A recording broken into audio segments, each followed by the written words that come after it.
Welcome friends. Today we are going to learn unit number 6, non-conventional machining.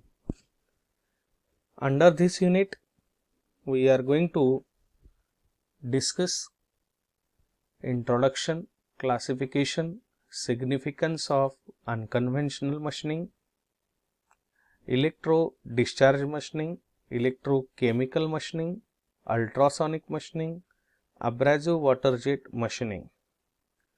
We are going to study their working principle, working procedure, applications, advantages and limitations of each and every process.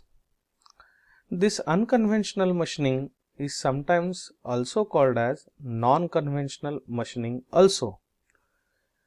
Now, whereas one by one we will first of all study what is exactly a unconventional machining and what is the need of unconventional machining and how it is different than a conventional machining process. So we will see one by one, and after that at the end we are going to discuss these various unconventional machining processes, 4 machining processes that we are going to discuss in detail. Types of machining processes, that is nothing but metal removal processes. As everybody know, machining is nothing but metal removal process. The two basic categories are conventional machining and second category is unconventional machining. So what is machining? Machining produces a finished products with high degree of accuracy, where to produce a finished products, to develop finished products with high degree of accuracy, we are going for conventional machining initially.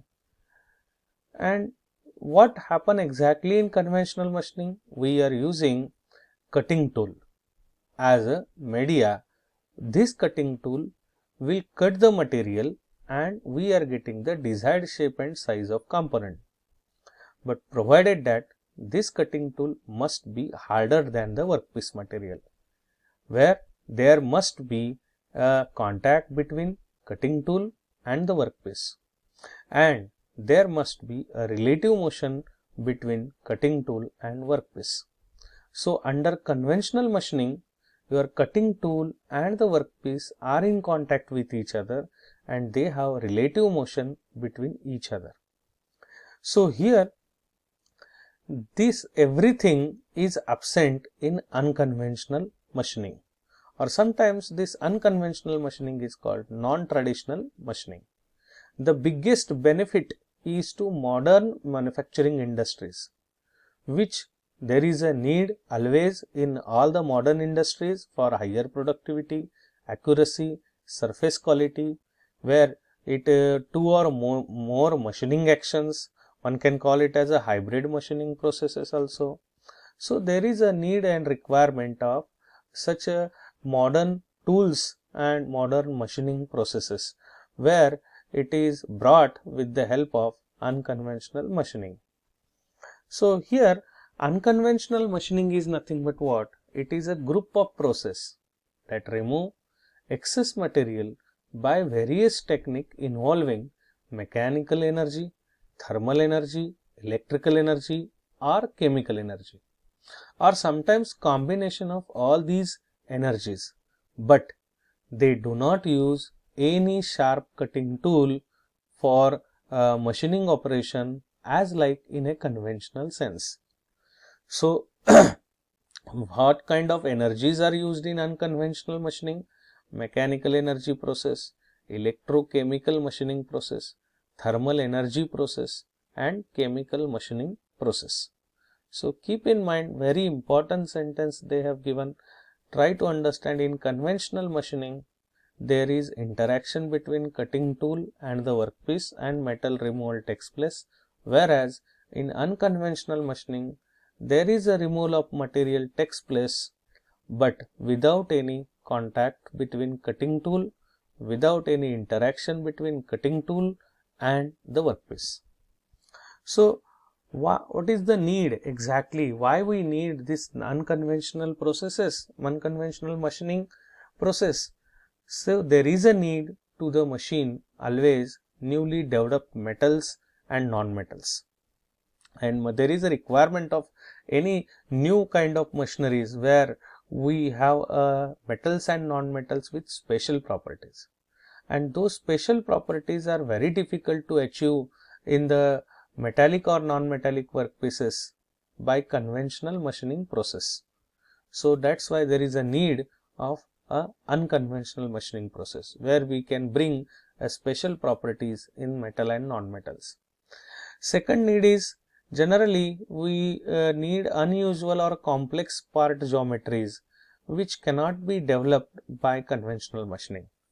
Complex geometry means dimensional accuracy, very high surface finish. When microns we need to remove the material. So such kind of machining cannot be possible by conventional machining, but it is possible by this unconventional. Their need to avoid the surface damage that often accompanies in conventional machining process. See, because of there is a interaction between cutting tool and the workpiece, always there is a friction and there are chances of surface damage that happens in a conventional machining. That's why we need a new modern machining process. So we will see the difference between conventional machining and unconventional machining. First comparison is generally a macroscopic chip formation by shear deformation takes place. As all of you are knowing that there is a cutting tool interact with the metallic workpiece, and whenever a cutting tool is interacting with a metallic workpiece, as all of you are knowing in a lathe machine, a cutting tool is feeding against the rotary motion of the workpiece, chip formation will take place, and that chip size is a macroscopic size. So generally it is because of an interaction, that's why there is a shear deformation between metal and the workpiece. That's why we are getting a macroscopic chip formation while removal of the material. But whereas a metal removal, during this very small fine chip formation takes place, one can call it as a microscopic size of metal removal takes place in unconventional machining, such as abrasive water jet machining or electrochemical machining. We can carry out a small amount of removal of material. Next comparison is there is a physical tool present. So for example, in a lathe machine, here there is no physical tool present. For example, a laser jet machining is carried out with laser beam. There is no tool. Where in third comparison, a cutting tool is harder than the workpiece, but as there is no physical contact in unconventional machining, cutting tool may be softer than the workpiece. Next comparison, metal removal takes place due to application of cutting force, energy domain as can be classified as a mechanical energy. But here in non-traditional machining process do not necessarily require mechanical energy, but sometimes we can use different energy for machining process, whereas chemical energy, electrical energy, thermal energy, we can use it for machining process. In conventional machining involves direct contact of tool and workpiece. Here there is no contact of tool and workpiece. Here we are getting low accuracy and surface finish. Here in unconventional we are getting high accuracy and surface finish. You can observe this conventional machining is suitable for every type of material economically. Economically it is useful, but this unconventional machining is not suitable for every type of material economically. In this case, tool life is less because always there is a friction, wear and tear. Because of that, the tool life is less, whereas tool life is more as there is no contact between tool and the workpiece. That's why tool life is more. Higher wastage of material due to high wear. Here low wastage of material due to low and no wear. Last one, noisy operation mostly cause the sound pollution. So as there is an interaction between tool and the workpiece, a noise generation takes place. But as there is no contact between tool and the workpiece, you can get very quiet operation and smooth operation, no sound pollution is produced. So these are few comparison points or comparative points between conventional machining. Everybody know conventional machining, you can say not only a lathe operation, drilling operation, milling operation, grinding operation, all where there is a interaction between tool and the workpiece, that we call it as conventional.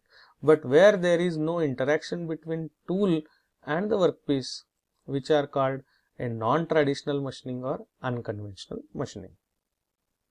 So this is a classification of unconventional machining based on mechanical energy used. There is ultrasonic machining, water jet cutting, abrasive water jet cutting, abrasive jet machining. Where there is a electrochemical, means electrical plus chemical energy machining process is used, then there is a electrochemical machining, one process, electrochemical deburring, electrochemical grinding. So these are the three subcategories. Where we are using a thermal energy as a resource, then we are the unconventional machining is categorized as EDM or electro discharge machining, electro discharge wire cutting, electron beam machining, laser beam machining, plasma arc machining. And where we are using only chemical energy, then under that category, chemical milling, chemical blanking, chemical engraving and photochemical machining. But with reference to our syllabus, we are only focusing on these red color marked 4 unconventional processes: ultrasonic machining, electrochemical machining, electro discharge machining and abrasive water jet machining. Under mechanical energy, these two processes we will study. Under electrochemical, we will study ECM, and under thermal energy process, we will study electric discharge machining. So we will see first of all what is exactly electro discharge machining. Now we will see one by one what is exactly the procedure. So basic working principle of electro discharge machining is a tool which is used in electro discharge machining is called as an electrode, which will act as an electrode, and a workpiece is placed exactly below the tool, but there is a gap between cutting tool and the workpiece. If you see carefully, there is a gap between workpiece and the tool. So this is a working principle diagram. Actual diagram we will see later on. This is the workpiece, but there is a gap between tool and the workpiece, which is captured by a very important element, dielectric fluid. This dielectric fluid is immersed in between tool and the workpiece. So here, because of this interaction between positive and negative ions due to electric charge, the spark will occur and you are getting a metal removal. So you can see here also, this is the workpiece and this is the tool. So tool has a negative charge, workpiece has positive charge, and because of that ionized fluid, or one can say a field of negative ions generated, and that will generate a spark, and a small amount of particles can be removed from this workpiece. So this is a in short introductory part of this EDM process. So we will see what is its working principle first. Electro discharge machining is controlled with metal removal process, is a controlled metal removal process. Means, so you can remove very small and definite amount of small quantity of material from the workpiece without a contact between tool and the workpiece. That can be done, or removal of metal takes place by means of electric spark erosion. Erosion means removal of material. It is also called as, this EDM process is based on thermal electric energy working principle. Everybody know this. Electrical means electric current, one can say electrical energy. Discharge means a spark, and machining means a metal removal. So metal removal can take place with the help of spark generation during electrical energy, due to electrical energy. So